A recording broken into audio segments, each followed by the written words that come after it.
औज़ुबिल्लाहिमिनश्शैतानिर्रजीम बिस्मिल्लाहिर्रहमानिर्रहीम। अस्सलामुअलैकुम class 9th science. I am Nasir Ilyas and today I am going to start exercise 8.2 according to your smart syllabus। तो जी बच्चों, जो chapter number 8 है ये सारा जो है आपका ग्राफ के रिलेटेड है। तो इसमें हमने ग्राफ के रिलेटेड क्वेश्चंस करने हैं। तो 8.1 अगर आपने वो देख लिया है तो उससे आपको अच्छी तरह ग्राफ की समझ आ गई होगी। मैंने आपको उसमें डिटेल से ग्राफ के बारे में बताया। तो अगर आपने 8.1 नहीं समझी तो पहले आपने 8.1 करनी है, उसके बाद फिर आपको 8.2 है उसकी सही तरह समझ आएगी। तो देखिए, इसका हमारे पास जो स्मार्ट सिलेबस है ना, उसके मुताबिक ये शुरू हो रहा है क्वेश्चन नंबर 3 से। और क्वेश्चन नंबर जो 3 है उसके हमारे पास सिर्फ 2 पार्ट्स हैं। हम ये करेंगे और क्वेश्चन नंबर 3 पूरा हो जाएगा। उसके बाद जो क्वेश्चन नंबर हमारे पास 4 है ना, उसके भी जो है हमारे पास 2 पार्ट्स हैं। फिर ये हमारे पास जो 8.2 है वो कंप्लीट हो जाएगी। तो देखिए, sketch the graph of each of the following lines. ये उसने हमें लाइन दी है, इनकी इक्वेशन है। तो हमने इसके अंदर वैल्यू पुट करके तो एक्स और वाई की वैल्यू निकाल के उसके बाद हमने इसके आर्डर पेयर फाइंड करने हैं।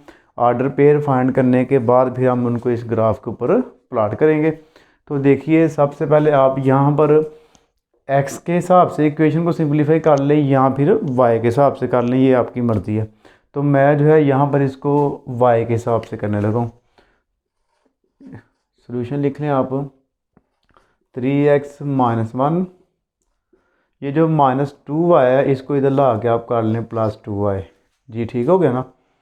अब हमें चाहिए y, तो 2 को इधर ला के डिवाइड कर लें 3x-1 डिवाइडेड बाय 2। अब y को इधर लिख लें या उधर लिखें, बात एक ही है। तो आपने y को जो ना उस साइड पे लिख लेना है इधर। तो जी बच्चों, ये देखिए, ये हमारे पास जो है इक्वेशन बन गई y के हिसाब से। अब हमने इधर x की डिफरेंट वैल्यूज़ पुट करके तो y का आंसर निकालना। देखिए, आपने इसके नीचे एक टेबल बना लेना है और उसमें वैल्यूज़ पुट करते जानी है। यहाँ पर आप लिख लें x और नीचे लिख लें y। तो सेंटर में 0, -1, -2, -3, 1, 2, 3। तो जी बच्चों, आपने क्या करना जी, 0 रख लेना सेंटर में और 3 प्लस वाली वैल्यू और 3 माइनस वाली वैल्यूज़। आप 2 भी रख सकते हैं, यानी कि 2 माइनस वाली 2 प्लस वाली, लेकिन 3 मैंने आपको करवा दी हैं। तो आपकी मर्ज़ी होगी, आप जितनी मर्ज़ी वैल्यू इसकी रख लें। अब ये जो x की वैल्यू हमने उससे रखनी है, टेबल आपने पहले बनाना है। उसके बाद अब ये वैल्यू हमने इसमें पुट करने के बाद बारी बारी y की वैल्यू हमने निकालते जानी है। देखिए आप ज़रा, y is equal 3 multiply -3 -1 divided by 2। 3 2 यानी कि हमने क्या किया, इस इक्वेशन में x की पे पहले -3 पुट कर दिया। 3 3 9 -9 -1 डिवाइडेड बाय 2। ये हो गया 1 1 -9 और -1 हमारे पास हो गया -10 डिवाइडेड बाय 2। -2 5 10। पहला जो आंसर हमारे पास आ गया जी बच्चों 5। उसके बाद हमने पुट करना है y is equal 3 multiply -2 -1 divided by 2। 3 2 6 -6 -1 divided by 2। -1 और -6 हमारे पास बन गया -7 डिवाइडेड बाय 2। तो ये बन गया -3.5 बन जाएगा। अब इसको कैलकुलेटर पे डिवाइड कर लेंगे तो 3.5 आ जाएगा। तो यहाँ पर आपने लिखना जी -3.5। उसके बाद हमने जो वैल्यू पुट करनी है वो है जी -1। y is equal 3 multiply -1 -1 divided by 2। 3 1 3 -3 -1 divided by 2। -1 और -3 हो गए -4 डिवाइडेड बाय 2। 2 2 4 -2। यहाँ पर आप लिखेंगे जी -2। उसके बाद हमने पुट करना जी 0। तो आप लिखें जी y is equal 3 multiply 0 minus 1 divided by 2, 3 0 0 0 minus 1 divided by 2, तो 0 की वैल्यू नहीं होती, माइनस 1 डिवाइडेड बाई 2, जिसको हम करेंगे तो ये हमारे पास बन जाएगा 0.5, डिवाइड कर लेना आपने इसको कैलकुलेटर से, तो -7 ही आएगा। 0 का आंसर हमारे पास आ गया -0.5। उसके बाद ये हम पुट करते हैं यहाँ पर +1, तो इसको मैं अब रेस करने लगा हूँ, आपने इसको नोट कर लेना है। तो जो 2 वैल्यू रह गई हैं मैं वो करने लगा हूँ, उसकी 3 रह गई हैं, उसकी भी हम सेम ऐसे ही वर्किंग करेंगे।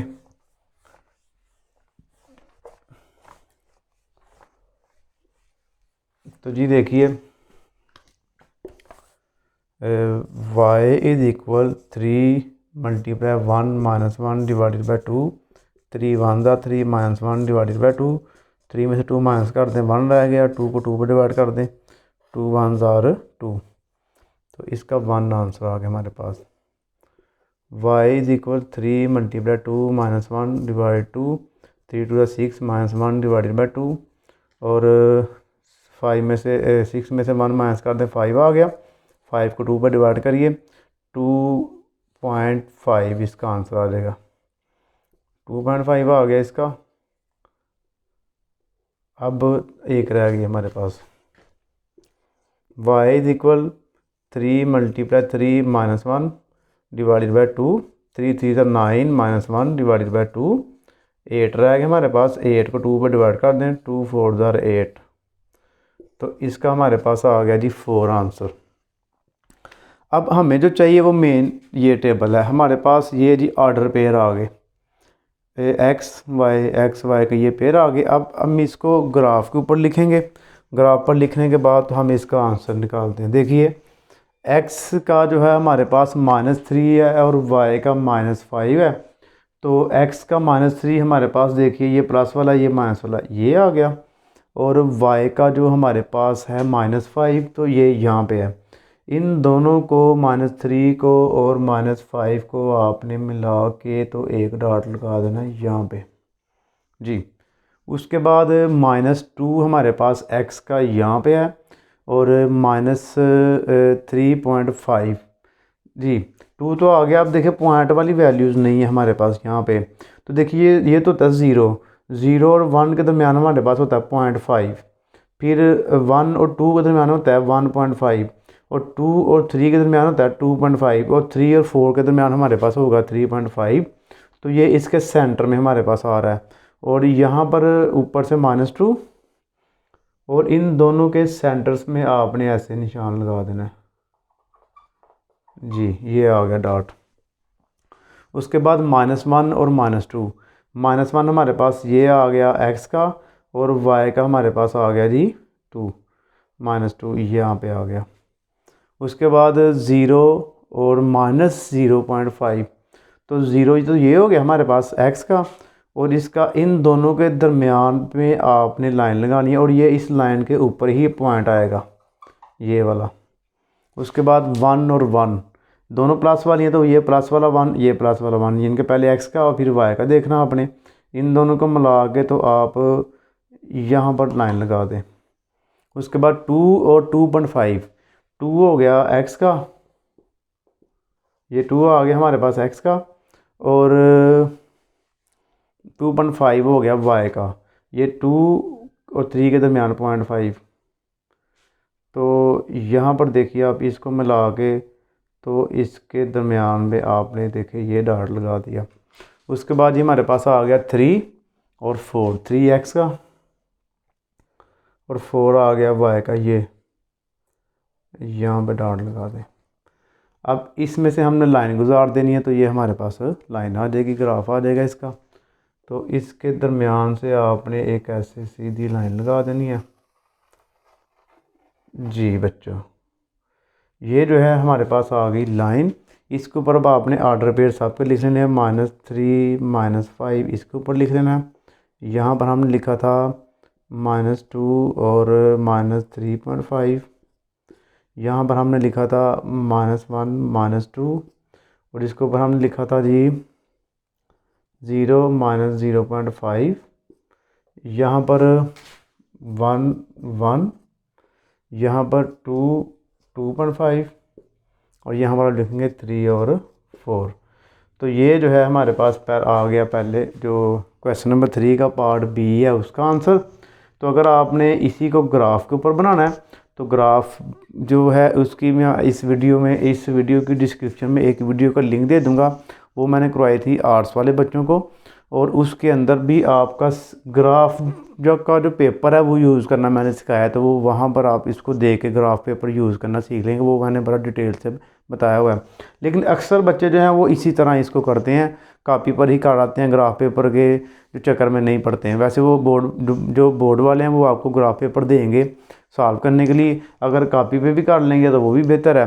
कॉपी पे जो करने का जो मेन ट्रिक है आपके पास वो ये है कि इसका वक्फ़ा जो है और इनका वक्फ़ा आपस में सेम हो, यानी कि अगर आप 1 सेंटीमीटर का यहाँ पे स्पेस रखते हैं तो यहाँ पे भी 1 सेंटीमीटर का रख लें, अगर यहाँ पे 2 का रखा तो यहाँ पे भी 2 का, सबका यानी कि वक्फ़ा सेम होगा तो फिर ये आपके पॉइंट बिल्कुल एक्यूरेट आएंगे और लाइनें जैसी सीधी होंगी वैसे ही सीधी लाइनें इसकी आपकी लगेंगी। एक बशर्ती है कि आपका जो क्वेश्चन है वो आपकी वर्किंग ठीक हो। तो आप देखिए जी इसका जो पार्ट है हमारे पास नेक्स्ट वो करते हैं। तो जी बच्चों देखिए इसका हमारे पास अब नेक्स्ट जो पार्ट है वो है जी स्मार्ट सिलेबस के मुताबिक ई, इनके थर्ड क्वेश्चन का पहले हमने बी पार्ट किया, अब ई है, 2 ही करेंगे आप इसमें से। तो 3y - 1 = 0 है, तो इसको जब हम सॉल्व करेंगे तो आप देखिए इसको कैसे करेंगे। 3y ये 1 इधर आके हो गया प्लस 0 ख़त्म हो गया, और y की वैल्यू फाइंड करनी है तो 3 इधर आगे हो जाएगा डिवाइड। तो अगर हम इसको कैलकुलेटर पे डिवाइड करेंगे ना ये हमारे पास आ जाएगा 0.33 चलता जाएगा, 2 लिखते हैं बड़ी वाई इसकी इतनी। अब हमारे पास x जो है वो नहीं है, x तो हमारे पास हो जाएगा 0। अब ये जो है हमने इसका बस डायरेक्ट ही ग्राफ बना देना है। अगर x की सारी वैल्यू 0 होंगी तो y का 0.3 0.3 0.3 ही आएगा, टेबल बनाने का फ़ायदा नहीं है इसमें। तो हम y की 0.3 रख के लाइन लगा दें तो हमारे पास इसका आंसर आ जाएगा। अब देखिए यहाँ पर जो ग्राफ बनाना हमने y की प्लस में आई क्योंकि ये प्लस में है, तो 0.3 कहाँ पे हुआ, यहाँ पर तो 0.3 है ही नहीं है, तो क्वेश्चन ये है कि 0.3 हम कहाँ पे लगाएंगे। तो यहाँ पर आप देख सकते हैं जी ये 0 और 1 आएगा तो इसके दरमियान में। देखिए अगर हम इसका सेंटर करें 2 पर डिवाइड करें तो ये 0.5 आता है, सेंटर इसका यहाँ पे आ जाता है, यहाँ पे 0.3 है तो थोड़ा सा इसका नीचे रख के यहाँ पे लगा दें, ये जो पॉइंट आएगा ना यहाँ पे ये हमारे पास 0.33 का आ गया, यानी कि ये आपने अंदाजे से लगाना है। अब इसकी ही आपने बिल्कुल स्ट्रेट लाइन सीधी लगा देनी है ऐसे, और यही जो है हमारे पास इसका आ जाएगा आंसर। तो इसके ऊपर आप लिख दें इस साइड पे या उस साइड पे y = 0.1/3 लिख लें, वो ज़्यादा बेटर रहेगा आपके लिए। 1/3 का ये हमने ग्राफ लगा दिया, तो इसका यही हमारे पास आंसर आ गया। अब इसका जो नेक्स्ट है क्वेश्चन नंबर 4 वो करते हैं। तो जी बच्चों देखिए अब हमारे पास जो पार्ट 4 है उसका जो है क्वेश्चन 4 उसका पार्ट नंबर हमारे पास है जी 3। देखिए draw the graph for the following relations. अब हमारे पास ये कुछ इसने रिलेशन दे दिए हैं, इसका हमने ग्राफ बनाना है।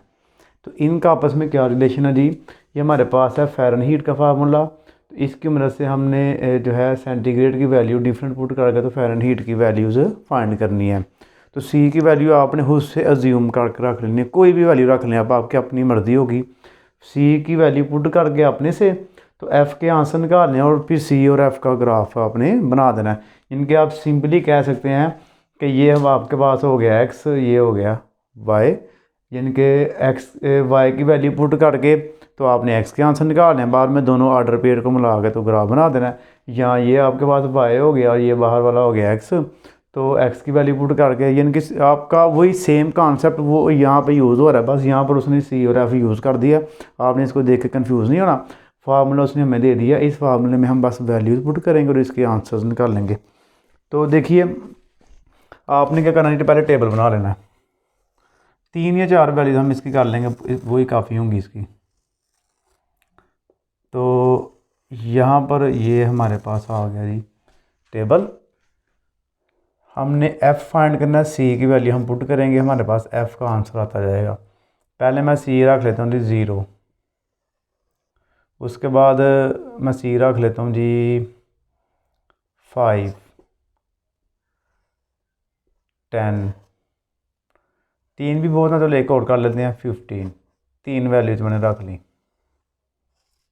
अब इसके हम आंसर निकालते हैं। इसमें 0 पहले रखते हैं c की जगह पे।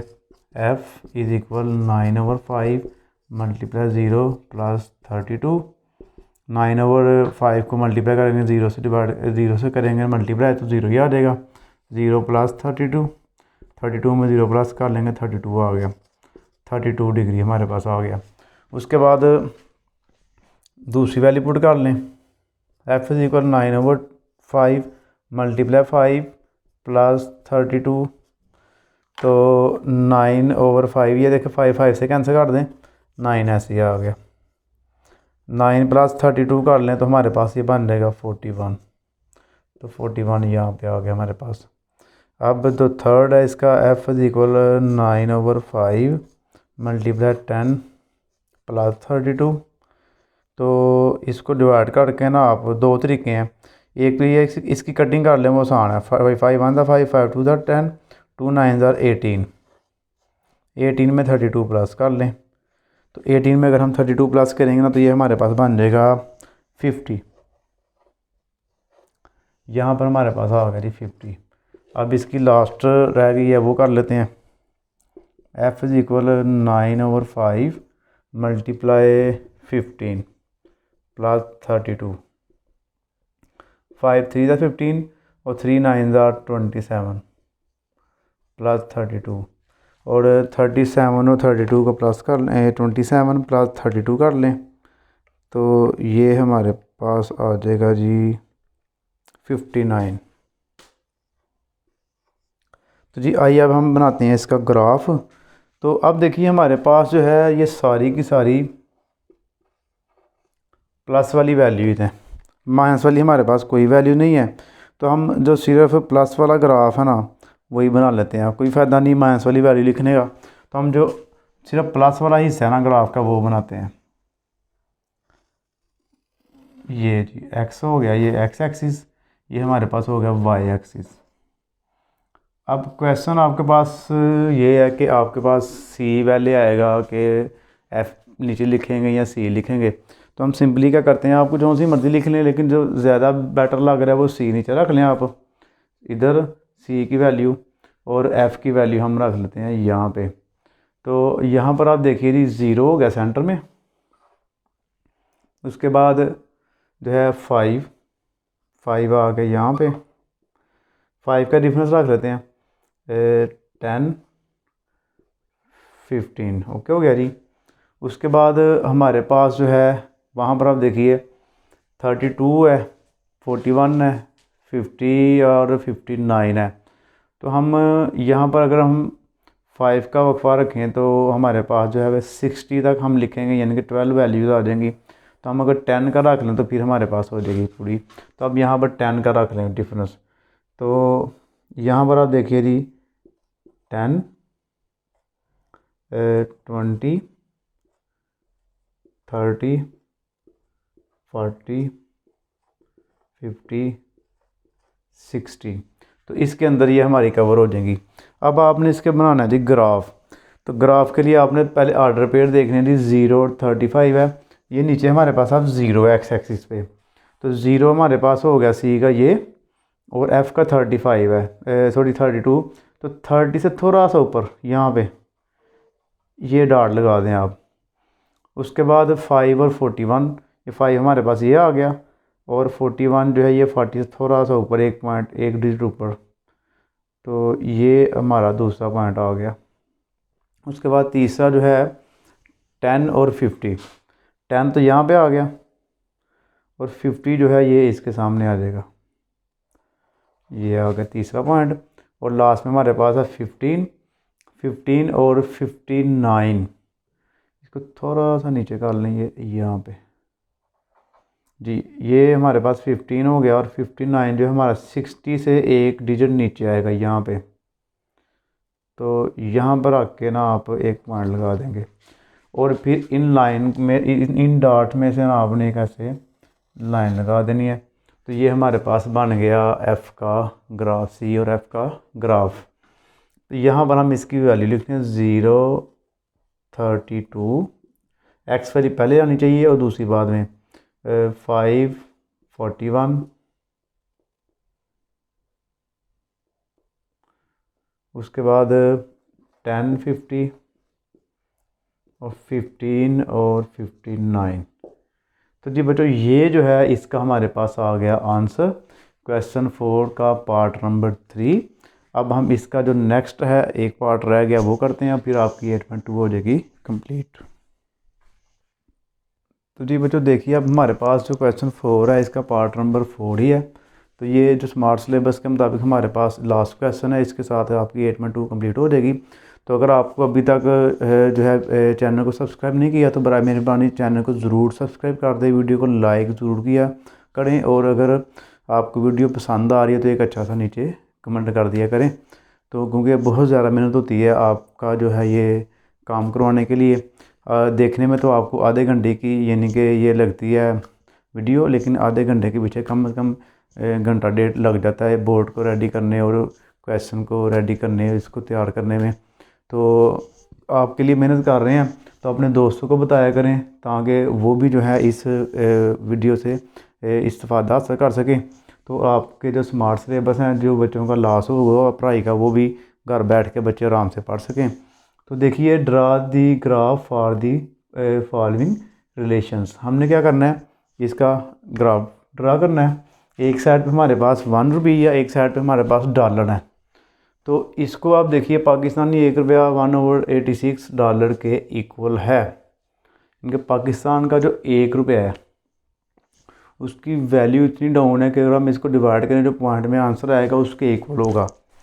यानी कि मैं अगर आपको करके बताऊं, 1 डिवाइडेड बाय 86 तो 0.011 यानी कि 1 पैसे से भी कह लें कि नीचे चला गया हुआ है।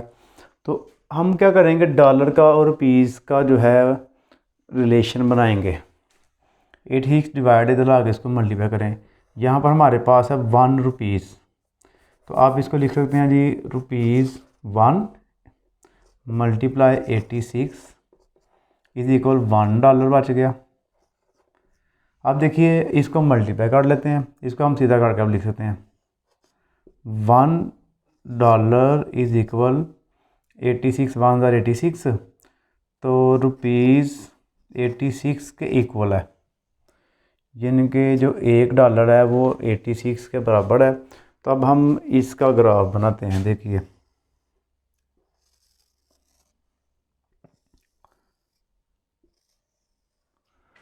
आप डॉलर को जो है x रख लें और रुपीज़ को रख लें अब y। यानी कि यहाँ पर मैं जो है लिखने लगा जी x जो है वो डॉलर के इक्वल हो गया ऐसे, और जो है ना हमारे रुपीज़ हम उसको रख लेते हैं जी y। अब यहाँ पर हम डॉलर की वैल्यू लिख सकते हैं $1, $2, $3, 3 ही काफ़ी है, चौथा भी कर लें, चलो चौथा भी कर लेते हैं। अब देखिए, $1 किसके इक्वल हुआ, 86 के। $2 किसके इक्वल होगा, तो इसको 2 से मल्टीप्लाई कर दें, सीधी सी बात है। 86 मल्टीप्लाई 2 172। इसकी वर्किंग करने की ज़रूरत नहीं है, नीचे बस ऐसे ही कैलकुलेटर से करते जाएँ। तो $3 किसके बराबर होंगे, 86 को 3 से मल्टीप्लाई कर दें आप, ये हो गया 258 और बाद में 4 मल्टीप्लाई 86 344 जी, ठीक हो गया जी। यानी कि हमारे पास जो है $1 86, $2 2 से मल्टीप्लाई, 3 से मल्टीप्लाई, 4 से मल्टीप्लाई, किससे करना है, 86 को ही मल्टीप्लाई कर देना। 4 वैल्यूज़ आ गई। अब जो है हम क्या करेंगे, इनमें से एक वैल्यू हम रख लेते हैं नीचे और दूसरी हम रख लेते हैं नीचे इस साइड पे। तो जो डॉलर था ना, हमने उसको x का नाम दिया हुआ था, हम जो डॉलर है वो उसको नीचे रख लेते हैं x एक्सिस पे, और जो यानी कि हमारे पास रुपीज़ है, उसको हम वाई एक्सिस पर रख लेते हैं। अब इसकी वैल्यूज़ लिखते हैं हम। डॉलर हमारे पास था, इधर लिखा 0, $1, $2, 3 और 4, 1 2 3 4। अब इसके लिए हम क्या करेंगे, आपने ऐसी वैल्यू लिखनी कि ये आपका 344 कवर हो जाए। तो आपका काम यहाँ पे मैं आपको आसान करवा देता हूँ, वो ये है कि आप वही सेम वैल्यू लिख लें, 86 का डिफरेंस रख लें, 86, और यहाँ पर ज़रा डबल होगा, फिर 86 का डिफरेंस आ जाएगा, 172 हो जाएगा। फिर इसमें 86 प्लस कर लें तो 258 हो गया, इसमें फिर 86 प्लस कर लेंगे तो 344 हो गया। तो इस तरह ही आप इसका ग्राफ बना लेंगे तो आपके लिए इसको करना इंतहाई आसान हो जाएगा। अब हम इसके ग्राफ बनाते हैं। देखिए, जब वैल्यू थी $1 था पाकिस्तानी 86 के बराबर, इन दोनों को मिला के तो यहाँ पर आप एक डॉट लगा दें। फिर जो $2 हैं वो एक 172 और 2 को मिला के दूसरा डॉट यहाँ पर लगा दें। फिर 3 और 258, 3 यहाँ से और 258 यहाँ पर ला के एक डॉट लगा दें। उसके बाद 4 और 344, 4 यहाँ पे आ गया और 344 आ गया यहाँ पे, ये हमारे पास आ गया। अब इसका जो है हमारे पास ग्राफ बनेगा, लाइन वो सीधी नीचे से ऊपर जाएगी। उसकी वजह क्या है कि डॉलर जैसे जैसे बढ़ रहे हैं, पाकिस्तानी पैसे भी बढ़ रहे हैं, तो ऐसे नीचे से ऊपर की तरफ यानी कि हमारा जो ग्राफ है वो जाएगा। तो ये जो है हमारे पास आ गया जी इसका आंसर। यहाँ पर वैल्यू ज़रूर लिखा करें, 1 और 86, 2 और 172, और ये वाला जो पॉइंट हमारे पास 3 और 258 का ऑर्डर पेयर है इधर, और इसके पेयर हमारे पास 4 और 344। यही जो है बच्चों हमारे पास आ गया इसका आंसर। तो इसी के साथ जो हमारी एक्सरसाइज 8.2 होगी कंप्लीट।